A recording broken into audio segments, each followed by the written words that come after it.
Welcome to Building Something Admirable, the podcast that takes you behind the scenes of how to start a healthcare-related business. I'll share each step that we took to establish our now thriving practice at Meyer Medical, including our highs and lows, insider advice, and real-life lessons in every episode. Good evening, budding medical entrepreneurs. You're watching the Building Something Admirable podcast. My name is Alex. Thanks for tuning in today. I think today let's talk about managing a medical practice and being a manager and all those sorts of things. If you're new to management, it's one of those mix of soft and hard skills that comes naturally to some, but even for the quote-unquote naturals, definitely takes practice and just constant iteration and building on skills and reflection. And the biggest thing, the earliest part of when this came in for us was obviously managing other people. So when in that respect, it didn't begin until I had already started hiring people for the practice. And my first hire, if you recall from a different episode, was Lauren, who I hired as my practice manager. Now, in background, Lauren is my younger sister, and she has a pretty diverse CV that even if I were a whole different person, if I knew her well and saw her CV, it would be really clear that she could thrive in this job. The biggest things that she brings to the table are an ability to stay well organized and multitask, as well as work very well with other people. So my sister's emotional intelligence is absolutely one of her strong suits, and she developed this over years. Initially because she had studied international relations and even got a master's in this, but really the big experiences that I think made her a great first hire and B, a great manager of people is her experience going overseas frequently. So whereas to me, one of my biggest nightmares would be getting dropped into pretty much any non-English speaking country and having to kind of figure it out. But in her case, she has done that several times in several different continents, including she's been to Thailand, Laos,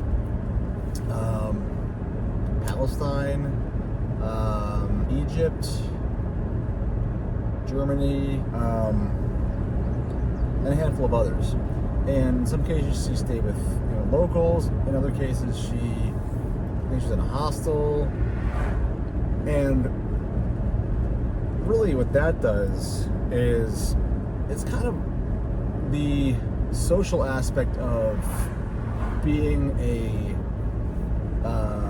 medical provider, because it forces you to empathize and connect with people very well, and in this case through or despite a lack of shared language. And translated to business and a medical practice, what she has to do then is work well with people of all different demographics, psychographics, folks when they're in some of their outpatients, so I wouldn't say the biggest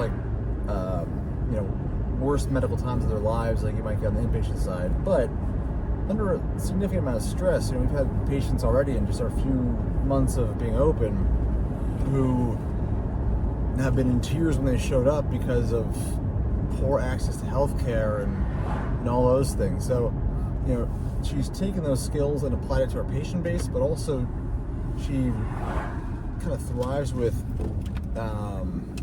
managing very different personalities between my wife, Kelly, our front desk person, a patient experience specialist, and Angela, our stellar nurse practitioner, and does so with positive attitude and a very soft hand. Obviously no mandates for getting things done. It's all connecting with people and finding a shared goal in something and working towards a task based on that, right?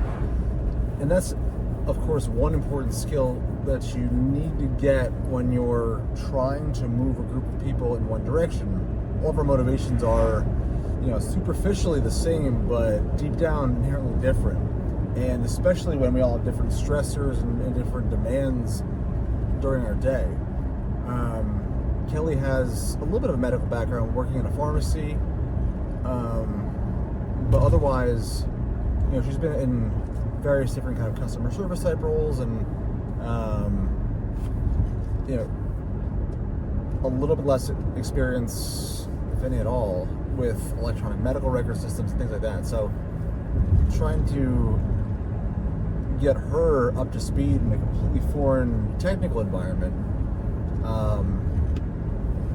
has required, of course, patience and learning, then teaching on Lauren's part.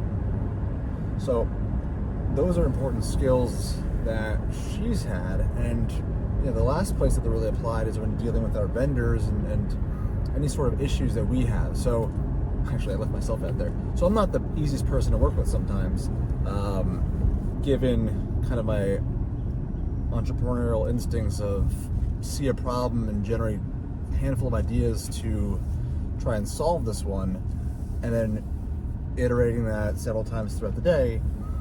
Half of her job is knowing which of my ideas to hang on to and which ones to deflect and not waste time on. Of course, that's on the other side of things. That's one skill that I need to get better at doing. Basically, what I'm trying to say is that a lot of this is fairly intuitive until you try and apply it in real time. Then you're thinking on your feet and working with people and their own, background and family issues and anything that can really get in the way of delivering a level of care and attention to detail that we're all very intrinsically motivated to deliver on, but at sometimes things distract us. Kelly has 2 teenage girls, and I have obviously my 3-year-old demolition child who is quite high energy, and we just went through a little kind of family emergency a couple of weeks ago, and Lauren held down the fort absolutely phenomenally, and even canceled a trip to Austria that she had planned just so that she can better maintain normalcy in the practice and keep the wheels on the wagon. And we owe a huge debt of gratitude towards her. And so, it goes back to being the overall founder and I won't say manager of the practice, that's what she does, but and leader sounds a bit too full of myself, but kind of the chief strategist here and CEO of a small practice, more or less, requires showing gratitude and really leaning into your employees' strengths and everything, and finding ways to turbocharge someone's strengths and deflect some of their weaknesses. So in some case, you really want to make sure that the first person you hire is going to have a shared level of enthusiasm as you, and then at the same time complement your weaknesses. Again, fairly intuitive. However, not easy in practice, especially if it's someone that you don't know well, which is why, frankly, I've seen anecdotally a number of spousal pairs that can go very well or go very poorly. Alex Hormozy and his wife Layla, they've taken their business and just grown it into a behemoth because of their very complementary skill sets and the fact that they're both absolutely brilliant when it comes to business. That's kind of a big bonus there. But I think that the number one thing that's important to find when you're looking for that kind of co-founder or first hire or whatever you want to designate them is, if you're the kind of person, and you probably are if you're starting a business, the kind of person who is constantly thinking about it. And, first thing in the morning they think about when they wake up is what new progress can they make today in the business, and how can they do that, and what new projects can they take on, and how are we going to stimulate revenue and all that stuff. You want your second in command to be exactly like that. That's where you want to align. You want someone who is absolutely hungry for this. And it's just another reason why, as soon as I realized that Lauren was going to be potentially leaving her last job, that I thought it was a great idea and not madness for me to try and hire my sister for this job. So I've had the opposite of regrets on this one. I've just been grateful every stinking day that she happened to be over the house that one day when I was running around hair on fire, trying to get the bank loan set up, trying to hire, looking around trying to strategize when to hire another provider. So it was well before Angela joined the picture. At that point, I was also still ironing out some of the early office details. I don't think we'd even moved in yet on all these things. And the second that I was able to offload some of that part of my brain and focus more on the clinical side of things, A, I started sleeping better, and B, it just got so much more fun. Because when you're starting a business, starting a medical practice in particular, or anything, but you want someone who's equally passionate as you and someone with whom you can click. Because if you are on the same page and you are dead sprinting in the same direction, the exponential growth of accomplishments you can achieve is just completely invigorating. On the other hand, the alternative is very, very possible too. Now, I have some good friends, with whom I was also working on aspects of this project.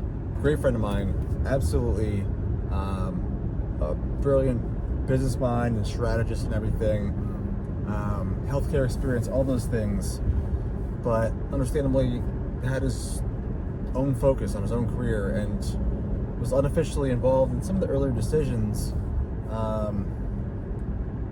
but nothing that I would really say has even so much lasted a lot in the practice at this point.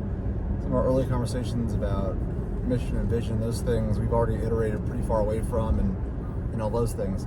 And there were days that we were both very passionate about it, and other days when it was hard for me to get a satisfactory level of energy out of him in focusing on these goals and on Admire. And so I was getting very frustrated with that. And then, once Lauren joined the practice, it became a whole different ballgame where we would just kind of feed off each other in terms of the energy of the stuff. And it really allows you, when you find someone like this, it really allows you to offload some of the cognitive burden of management of the rest of your staff and billing and paying the bills, both sides of that one, so that you're able to just start by being the best medical provider you can, and then once you have that kind of in wraps, then you can start thinking about the growth of the business and stop working in the business so much and start working on the business. And that's really, fortunately, where we're just finally getting to now, where I'm having slightly more time to be able to do the big strategy stuff and the planning for the practice. So that's really the end of part one on this one. I'm going to go into the management of the rest of the team in the next conversation about this one. My kiddo is just getting out of his bath now and I'm reading a book tonight. That's the other important part here when you start a business, is finding a way to balance work and life in this one. And I'm absolutely not the best at that yet. However, that's the whole point of this. You want to start your business so you can be successful and eventually have control over your working environment and still have a good financial stability. So more to come on there. Thanks for watching. Please leave comments below. Best of luck in your businesses, and I would love to continue to gear content towards whatever you want to watch here. So love the feedback. If you found this enjoyable, please like and share if you can. I want to get this out there and be able to kind of get feedback from the masses and really put out the best content that is the most useful based on our experiences here at Admire Medical and building the business. All right. Thank you very much. Stay tuned for more insider advice on building something admirable. Don't forget to like, share, and subscribe below.